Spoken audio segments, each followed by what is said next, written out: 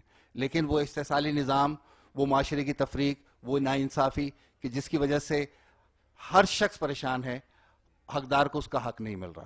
فیض صاحب نے ساشے کے اسی فلسفے کو اپنی نظم ہم دیکھیں گے میں بیان کیا تھا, اس کے چند اشعار آپ کی خدمت میں پیش کر رہا ہوں. ہم دیکھیں گے, ہم دیکھیں گے, لازم ہے کہ ہم بھی دیکھیں گے, ہم دیکھیں گے, لازم ہے کہ ہم بھی دیکھیں گے, ہم دیکھیں گے. وہ دن کے جس کا وعدہ ہے ہم دیکھیں گے, جو لوحے ازل میں لکھا ہے ہم دیکھیں گے. لازم ہے کہ ہم بھی دیکھیں گے, ہم دیکھیں گے.